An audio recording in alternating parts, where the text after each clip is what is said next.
上下求索，恕我衷肠不回望。似美人兮兮若相，似美人兮月苍凉。我又想沧海来被人伤，故人不及徒留一抹香。似美人兮兮自相，似美人心梦芬芳。世人皆醉平生碎苍凉，鸿飞与我就天人高翔。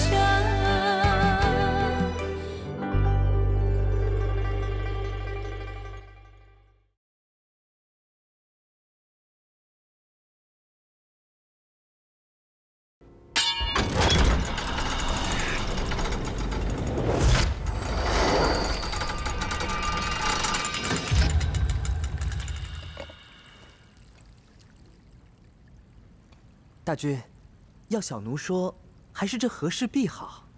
那是当然。这和氏璧，不知道有多少双眼睛看着呢。主人看仔细了，布谷不想他再有任何闪失。喂，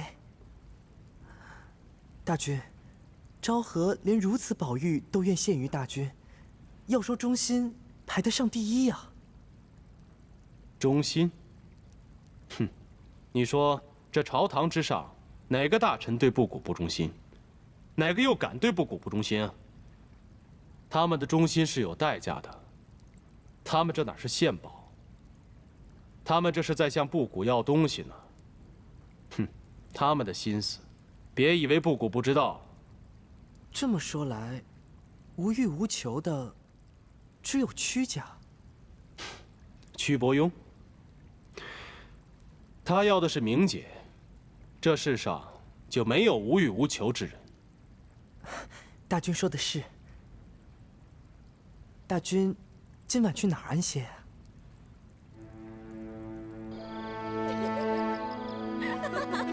我的美人啊，好久不见了，可想死我了啊！哎呦，我的奶奶，小点声啊！怎么了？我就是要笑得这么大声，怕什么呀？你不怕被别人听见，传到大军的耳朵里，我们可就完蛋了。在郑国的时候，你我二人早就相守在一起了。若不是他楚国亡了我郑国，大军把我抢过来做他的妃子，我们现在一定是光明正大在一起的。我明白你的心思，可现在又有什么办法呢？那你以后要答应我，日日都要过来陪奴家。净说那些胡话。宫里人多眼杂，万一泄露了，我们的小命就保不住了。哎，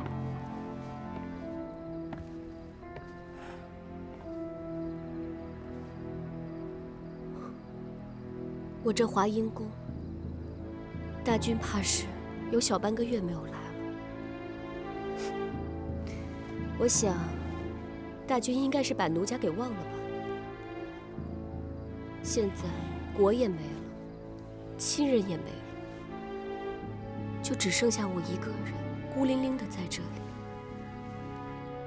现在我只有你可以依靠了。若你再不把我放在心上，我不如死了算了。别，姑奶奶，你要死了，我怎么办呢？我答应你就是了。啊！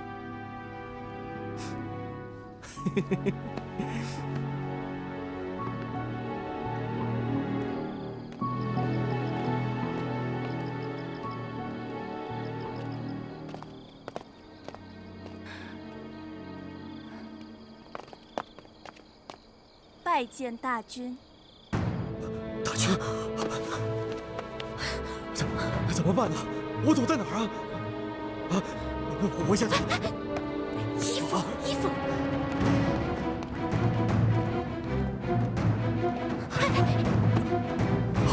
走窗户，快点！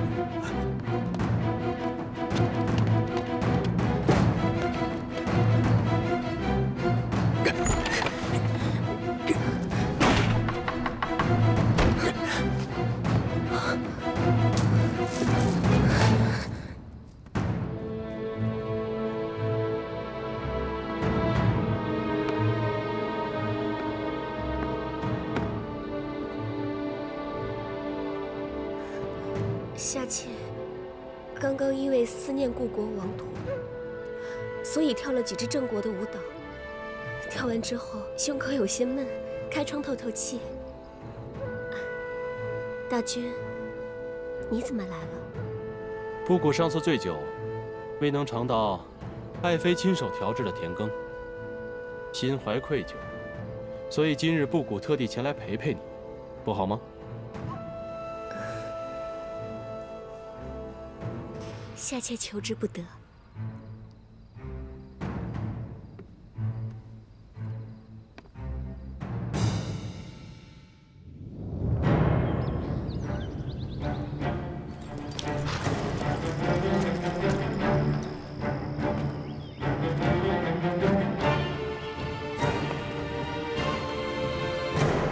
时隔多年，我张仪又回来了。丞相，你说那个熊怀会把和氏璧交给我们吗？交不交重要吗？丞相，我们可是奉大王的旨意前来接璧。区区一个和氏璧算得了什么？本相要的是天下。把和氏璧还我！不给就不给，还我！不给就不给！放肆！万一这璧有什么闪失，大军会要了你们的脑袋。给我！这和氏璧，乃天下至宝，玉中精灵。还记得先生跟你们说过的话吗？君子比得如玉。若你们的品行配得上此玉之时，这玉自然是你们的。若是你们配不上此玉，抢也没有用。先生，那这玉到底该是谁的？这玉将来会是谁的？等你们长大之后，自然就会有分晓了。我不要以后分晓，我现在就要知道。大胆！拜见父王。你们竟敢这样跟先生说话！你们两个都下去。大军，他们还要读书。都下去。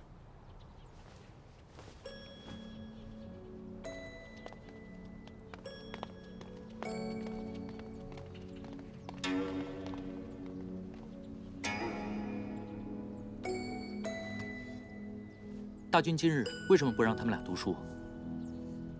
以灵君之见，这和氏璧是该给子兰还是子恒啊？大军是想问我，这两位公子以后谁能担当重任吗？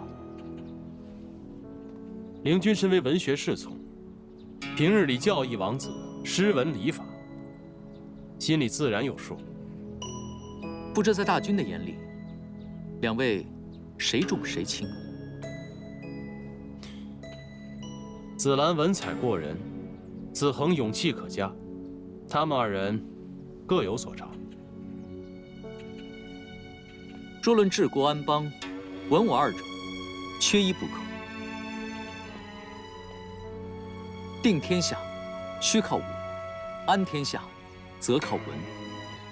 秦国和楚国，谁是文？暴秦四处征伐，攻城略地，秦国乃是武夫，而且是天下第一等武夫。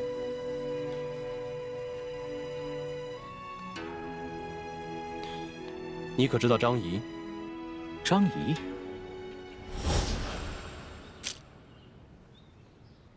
张仪现在无处落脚，还望屈大司马能收留。那就看你有没有什么本事了。我曲府上上下下从不养吃白饭的人。请屈大司马放心，只要张仪的舌头还在，就有生计。对内可帮大人排忧解虑，对外可敌100万雄兵。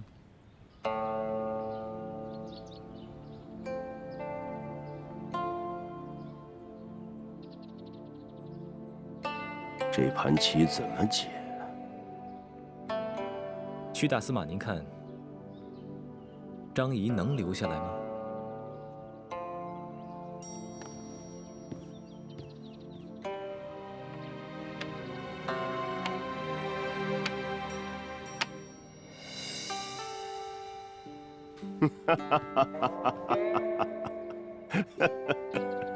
你是何人？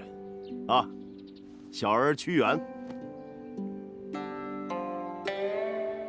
我听说过你的名字，不过你连我都斗不过，又如何对付100万雄兵啊？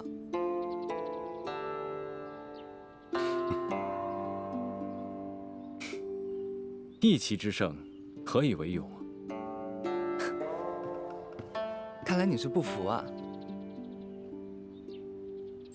那好，我们再比一把。好啊。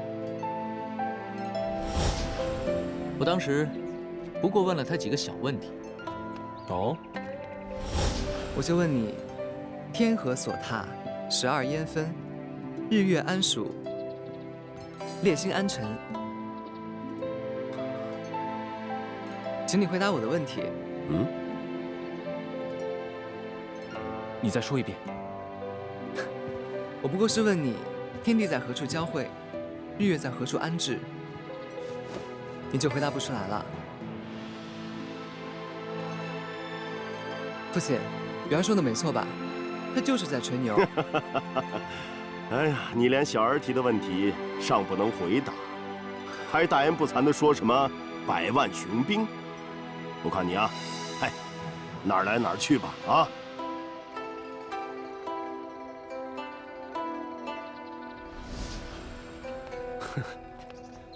想不到灵君小小年纪，竟然让张仪颜面扫地。对了，大军，您今日何以会提及此人？明日张仪便以秦相的身份来我楚宫。哦，张仪又要来？你说，他会来文的还是武的？文则会之以文，武则会之以武。话虽如此，恐怕没那么简单。大军是在忧心张仪背后的秦国。秦国四处征伐，狼子野心，昭然天下。我秦楚虽为姻亲，多年来相安无事，但罕有往来。如今，秦国派使节前来，必有所图。何况张仪诡计多端，不得不防。大军，灵军10年前斗师大败张仪，明日张仪入宫，我斗胆再会他一回。只是张仪已非当年的张仪了。大军，我屈原也非当年的屈原了。你不是说过，你不喜欢管这天下之事吗？那要看是什么事了。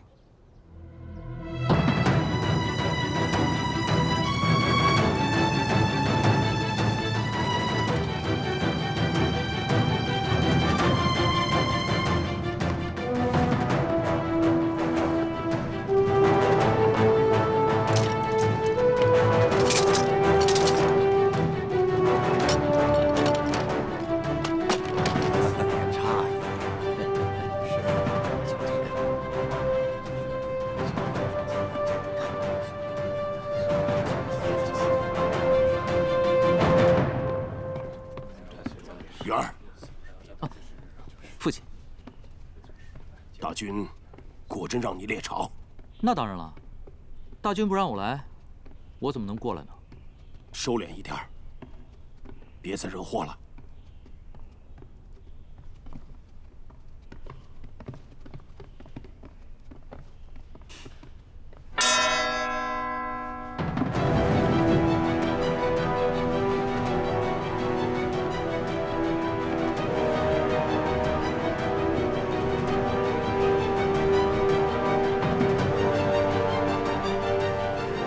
拜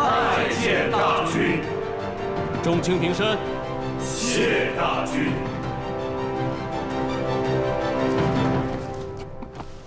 秦相张仪到访，不知诸位爱卿有何高见啊？大君，张仪此人油嘴滑舌，行为诡谲，其言其行多不可信，鄙臣认为要多加小心才是。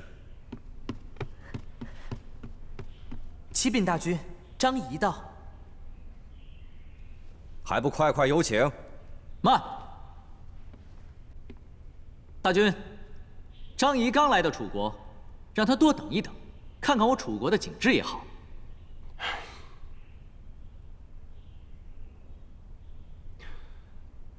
也好，就依文学侍从所言。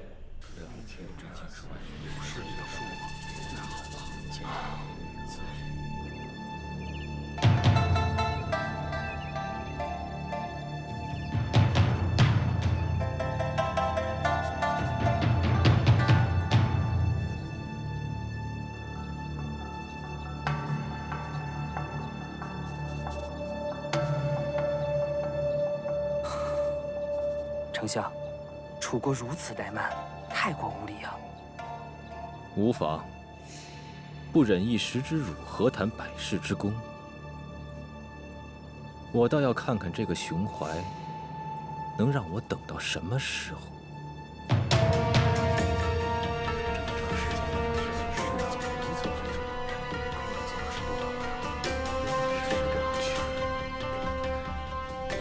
大君。张仪毕竟是秦国丞相，如此怠慢，只怕落下口舌。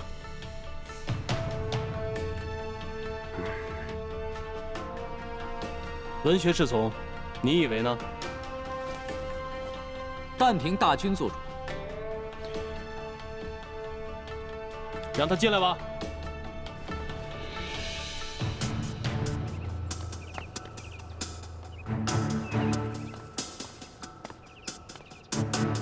秦相张仪觐见。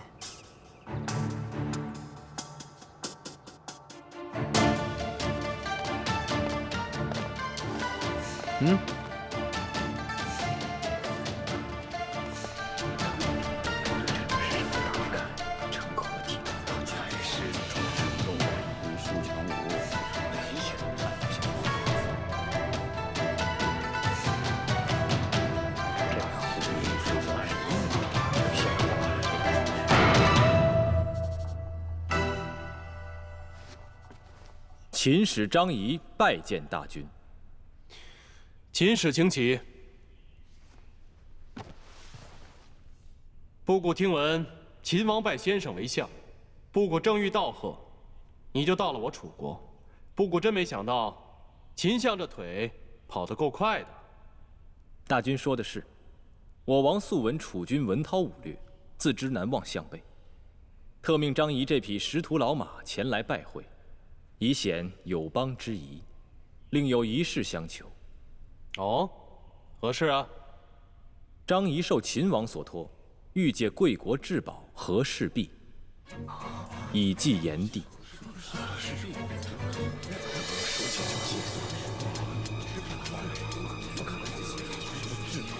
借和氏璧，正是。张丞相这话，还真说得出口啊！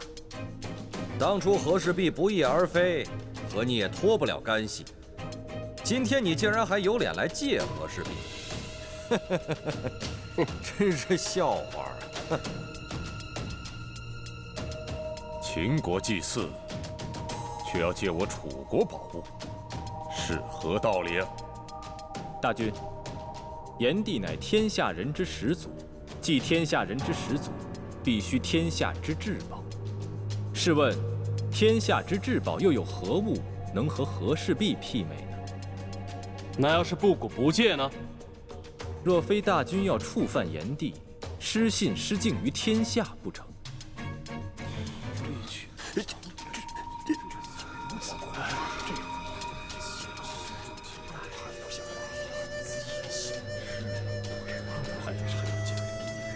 秦国何德何能，居然敢擅自祭祀？有何不妥？当今天下，唯有周天子才有资格祭祀炎黄二帝。如今秦国公然祭祀，难道秦王是想效仿周天子？你又是何人？不才，屈原。你要去哪儿啊？天下之大，总有我张仪的容身之处。天下？我听说你去过很多地方，能告诉我什么是天下吗？你心里的天下是什么样子？我心安处，即是天下。哼，幼稚。10年之后，我告诉你什么是天下。屈原。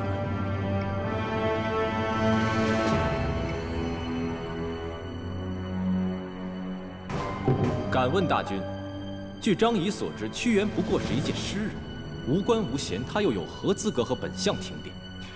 这里是我楚国之朝堂，屈爱卿乃当朝文学士族，有何不可？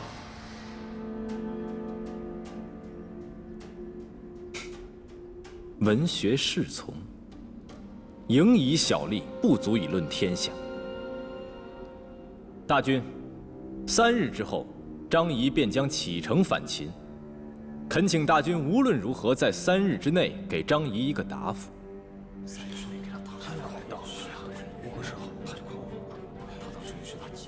张仪告退。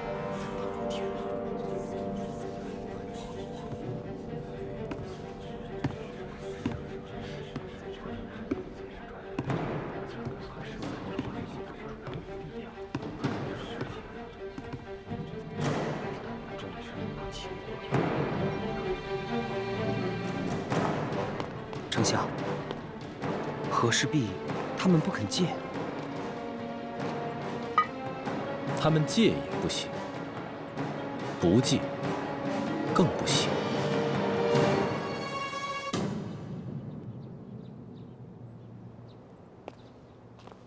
那和氏璧，布谷好不容易找回来，不想再有任何错失。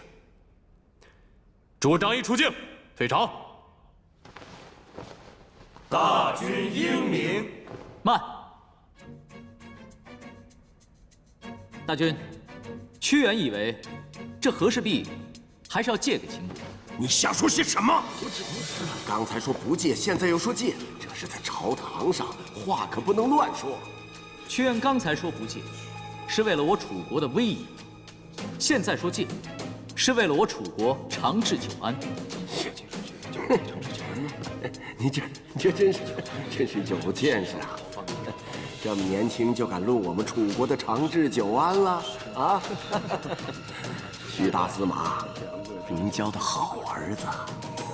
小儿确实有些信口开河，还不向大军请罪？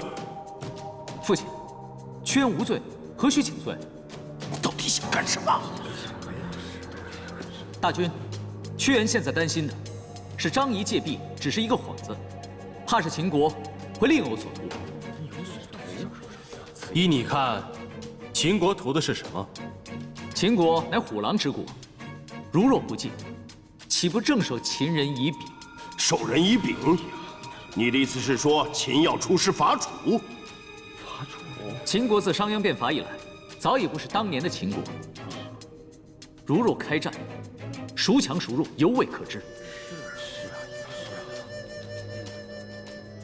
那要是秦国借了他不还呢？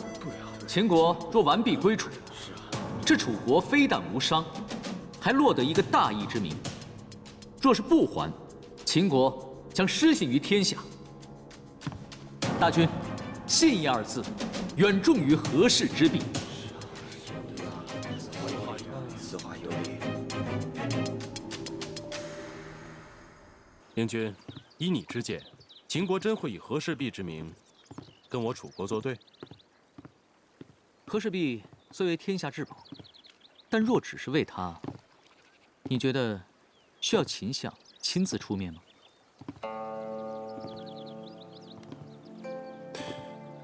布谷原以为你只会吟诗作画，今日却要刮目相看了。不过，在朝堂之上，你出尔反尔，就不怕不古治你的罪？难道大军当真听不了直言？你以为楚国就你一个聪明人？朝堂之上哪个不比你资格老？哪个不比你经世多？这么说，他们是揣着明白装糊涂了？越是聪明，越求自保。在我看来，这叫欺君！欺君！天下之罪，莫大于欺君。你呀，还年轻，有些事慢慢你就明白了。布谷再问你，你愿意入朝为官吗？布谷身边还真需要一个像你这样敢于秉直谏言的臣子。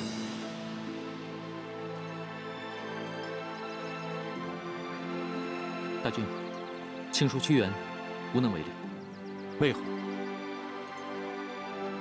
我屈原本就是一介诗人，只想寄情于山水之间，不想与那些腐朽之神为伍。布谷正需要你这股清流，来涤荡朝中腐朽之气。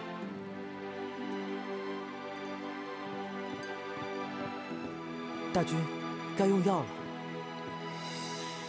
布谷不过是着了些风寒，却已用药3日。大军的安危关乎楚国兴衰，不可大意啊！罢了罢了。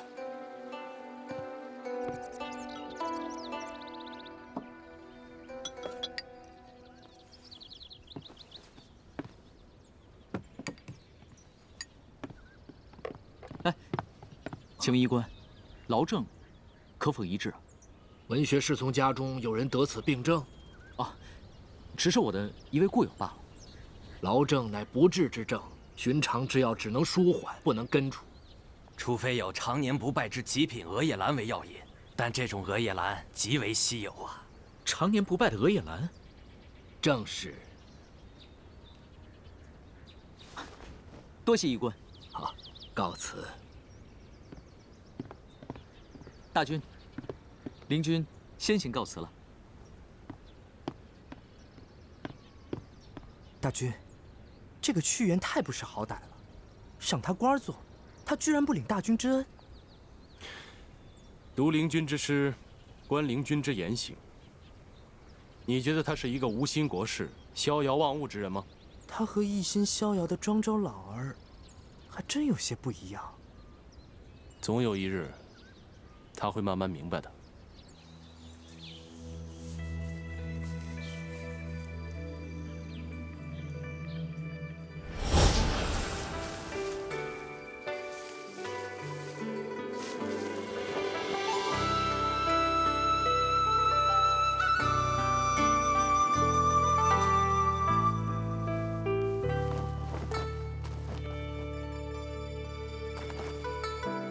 长路迢迢，思君在远方。白驹驰骋，行程浩荡，行于上。浮云悠悠，归鸟自远下。怎么了？上下娘，南帝死了。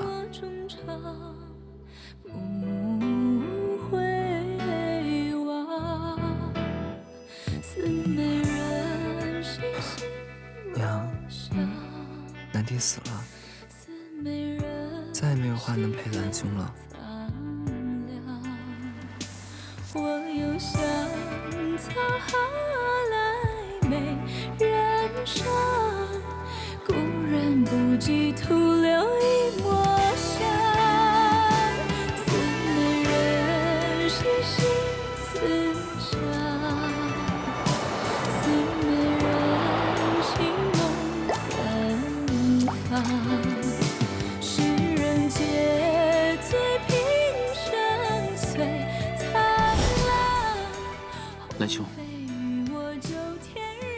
我们两个相依为命这么多年了，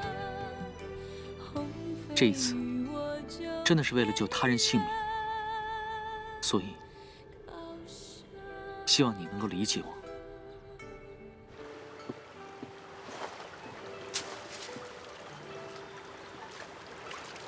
卖鱼了，卖鱼了！新鲜的，刚捕的活鱼啊！来看看，新鲜的！卖鱼了，卖鱼了！哟，刘爷，刘爷，生意怎么样啊？这是小的孝敬刘爷的。刘爷慢走，慢走。该知道怎么做了吧？活鱼，新鲜的，刚捕的活鱼啊！来看一看啊！以后多给点啊！卖鱼了，卖鱼！哟，刘爷，卢茂，你以为你躲到这儿了，我就找不着你啊？刘爷，您行行好，我刚摆的摊儿，还没赚到钱呢。他说他没钱，那就有什么拿什么呀！全都拿走！这可都是我家的口粮啊！拿走，都这是我家最后的口粮啊！要留着卖钱还命啊！你们不能来搬走！刘爷，求你了，你们不能！哎呀，我还就不住手信了，我。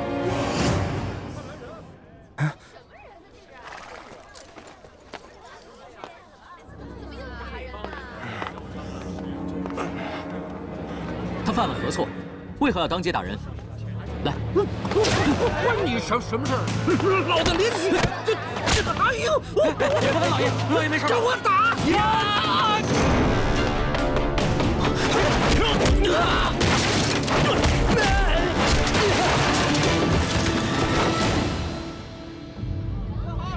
你给我等着！你给我等着！你给我等着！走！给我滚！老人家，来，快起来！来，多谢二位，没事吧？不要紧。哦，你们别捡鱼了，得罪了刘白嘴，他一定会回来算账的。你们快跑吧！啊！没事儿，老人家。哎呀，你们快走吧，他来了不得了啊！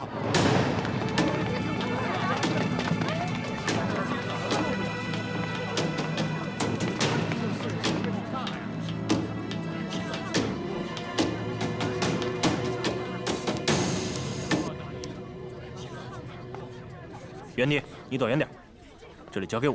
哥，这么多人，你自己行吗？就他们，我闭着眼都行。给我打！打的他们的娘都不认识他们！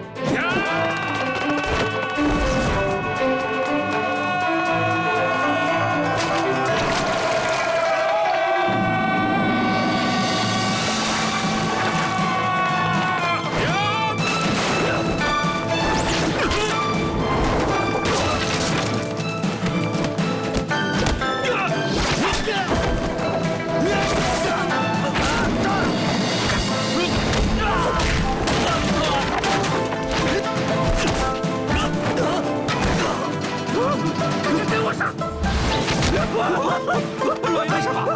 上！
不许偷吃！姐姐，我就喝一口汤。一口汤也不行。咱们爹在外面辛苦卖鱼，我们必须等他回来，听见没有？那爹什么时候回来呀？应该快了吧？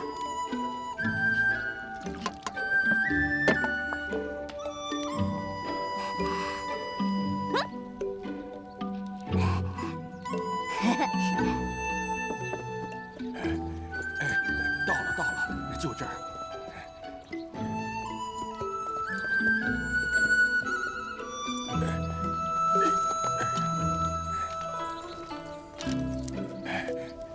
二位屋里坐。莫愁，怡儿，我回来了。啊，爹回来了。爹。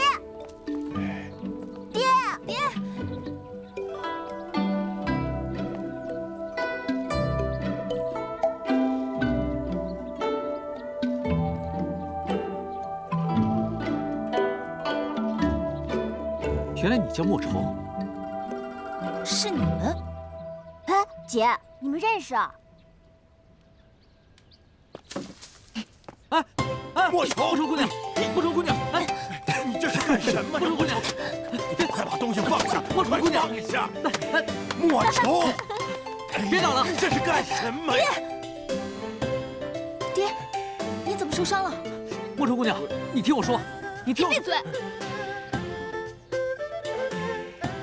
上次在郢都，你把我哥害成那样；这一次在全县，你又把我爹害成这个样子。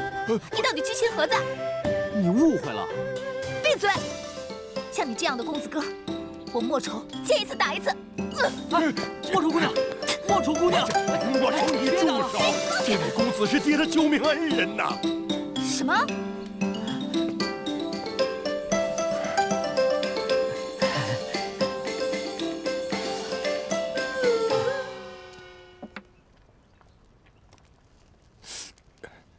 爹，忍着点儿。这个刘歪嘴也太过分了，我一定要替爹出了这口恶气。姑娘息怒，我和我哥已经教训过他一顿了，估计他一时半会儿也不敢撒野了。两位公子好心搭救，只是老夫提醒二位，切勿大意。那刘歪嘴可不是好惹的。他算什么东西啊？跟我装大爷，就是找死。莫愁啊，还不赶紧向两位公子赔个不是啊！可是，在郢都的时候，是他们俩欺负我们在先。莫愁姑娘，要我说多少次，真的只是误会。误会？莫非伤了我大哥也是误会？哦，对了，我这次来就是来送药的。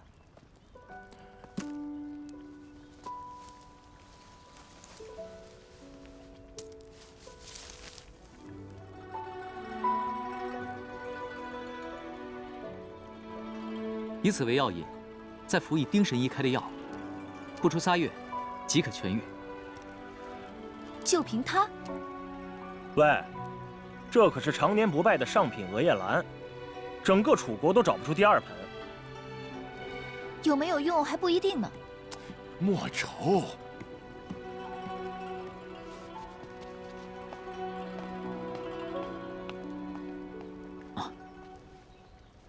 茂叔。不过此前，确实是我2人有错在先。哎，我这丫头就是这性子，两位别见怪啊。如果不嫌弃，就留下喝碗鱼汤吧。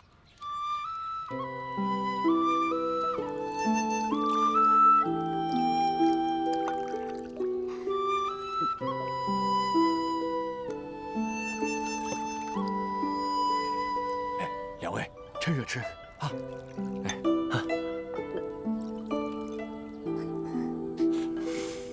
啊，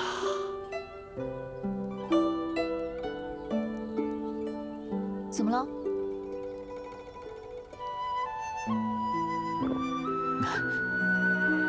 没什么，很好喝。虽然我们这里呀，平时以打鱼为生，但是平日里很少吃到鱼。不会吧？你们打鱼的人家竟然没鱼吃？打到的鱼大多都送到集市上去卖了。哎，来，趁热吃啊！哼，刚打了一架，正好肚子也饿了，那我就不客气了啊。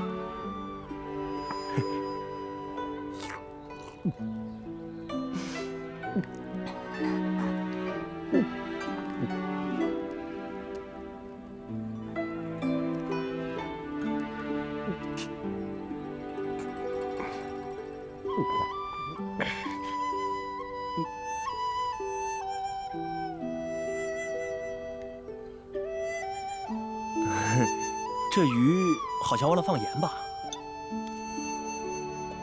我们家吃不起盐，听爹爹说，只有鱼头才能吃得起盐。连盐都没有。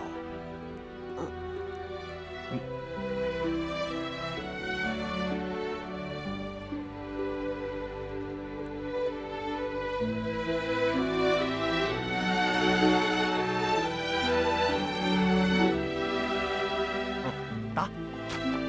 真想不到，权县离郢都不过半日之程，竟有天壤之别。你们这些生活在郢都的贵公子，哪会知道我们百姓的疾苦？大军虽为楚国之主，但是政令荒于野啊！看到了吧？冒出此言何意？天下那么多的县，大军他管得过来吗？就如同当初周天子分封了那么多的诸侯，如今有哪些诸侯还听周天子的？有什么管不过来的？哪个要是不听话的话，就要了哪个的脑袋，不就完了吗？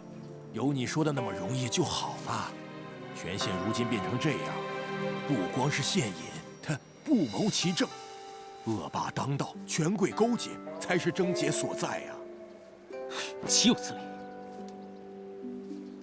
行了，像你这种名门贵公子，也好不到哪儿去。啊，莫愁姑娘，你可以别总带着我吗？如果我当上了全县的县尹啊，我一定要让全县的百姓都过上好日子。县尹，岂是你想当就能当的？你怎么知道我当不了县尹？我屈原在此立誓，一定要当上全县的县尹，让全县的百姓都过上好日子。你说你是谁？屈原。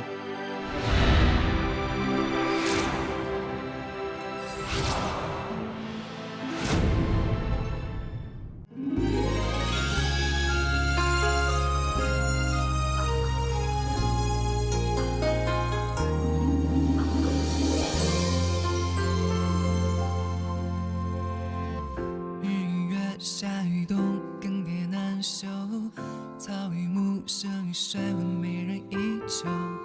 流言四起的风，撩拨清晨一梦。问天可否为民心而见证？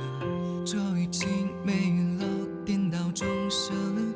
赤与蓝，灰与真，难图芳心。何故逆流而上？何为孤芳自赏？无人知晓故乡，变他乡。乱世而不去，谁可解君意？云游而远去，心却系故里。因一距离扫别愁，醉一时跑过春秋。奈何长路漫漫，上下难求，爱民生计多忧。长夜距离扫别愁，叹一生知己难留。心之所向无悔，终化作灰。此梦若颠沛，留给后人玩味。